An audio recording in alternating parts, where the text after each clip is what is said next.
Atenção! Começa agora uma teleaula de Ciências do Ensino Fundamental. Você vai assistir a teleaula de número 30. Bons estudos!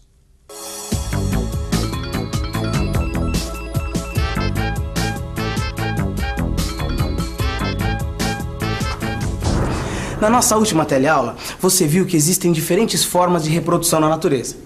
Toda vez que dois seres se unem para gerar um outro ser, eles transmitem muitas de suas características. Olhando um filhote, você vê que em umas coisas ele parece mais com o pai, em outras coisas ele puxou mais a mãe. Ou seja, você identifica a característica dos pais e até mesmo dos avós. Mas às vezes, aparecem características que nunca foram vistas antes. Por que será? Fique atento, a nossa teleaula de hoje vai responder essa e outras perguntas sobre a evolução dos seres vivos.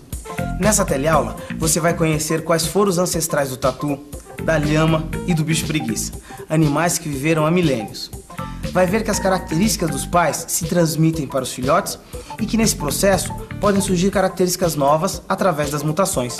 Vai entender ainda como as mutações são importantes no processo de seleção natural.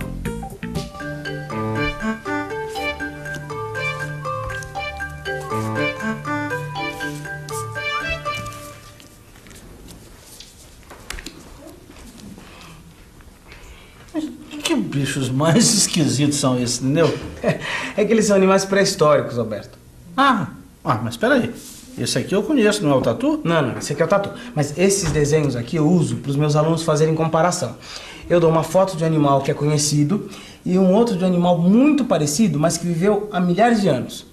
Colocando o desenho lado a lado, assim, a gente pode perceber a semelhança entre eles. Tá vendo? Aqui, ó.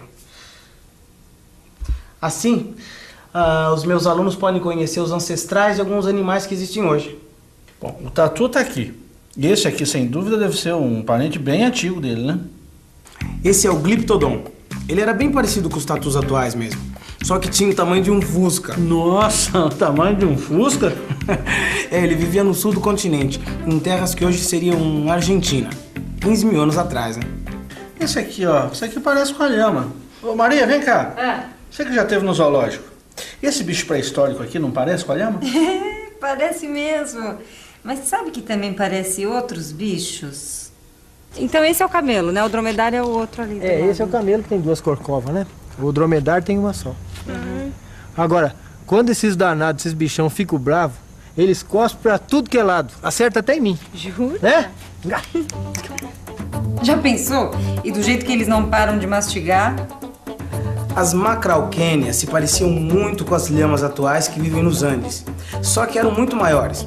Eram do tamanho dos camelos e dromedários. Provavelmente, as macrauquênias foram os ancestrais dessa grande família. Assim. Esse aqui, deixa eu ver.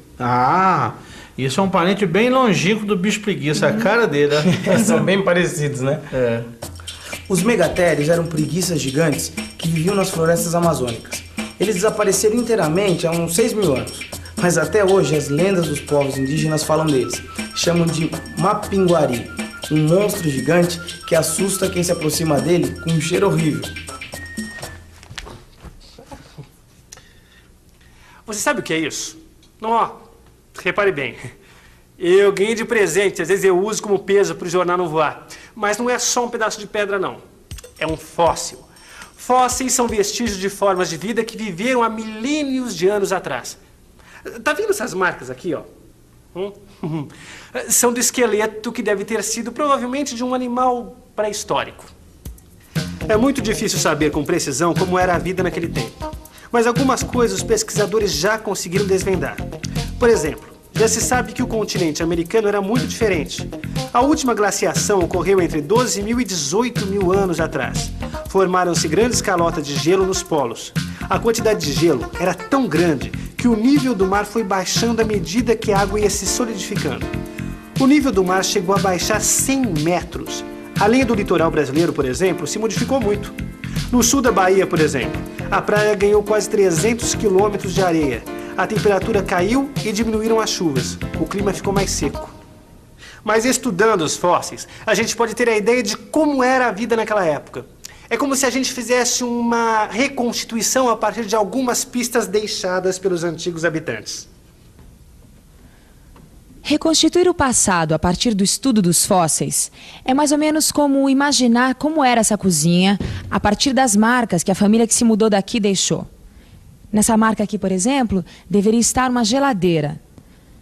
Nessa outra marca, deveria estar o fogão a gás. Olha só a gordura. Nessa outra marca, a coifa de um exaustor. E nessa marca aqui no chão, deveria estar o botijão de gás. Olha essa outra marca aqui na parede. Aqui deveria ficar um quadro pregado na parede.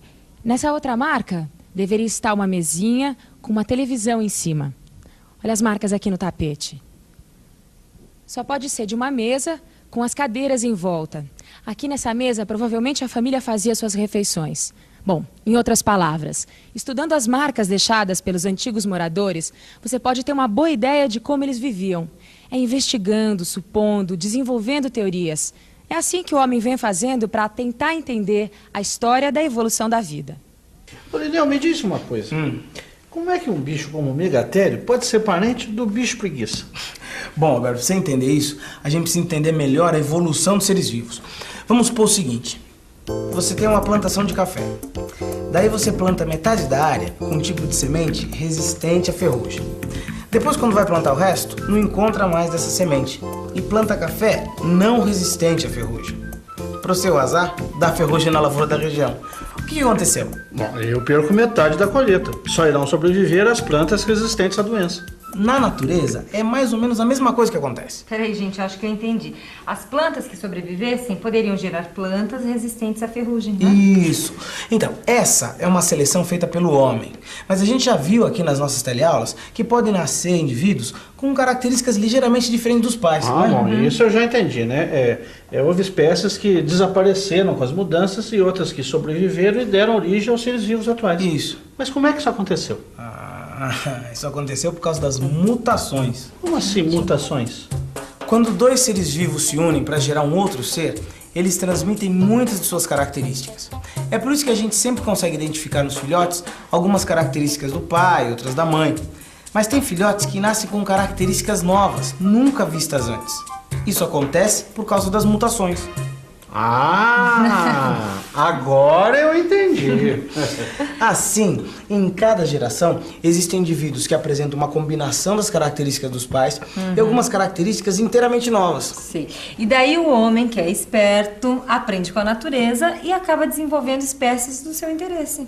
E o homem faz isso há muito tempo já. As lhamas, por exemplo. Os cientistas acreditam que a lhama tenha sido selecionada pelo homem.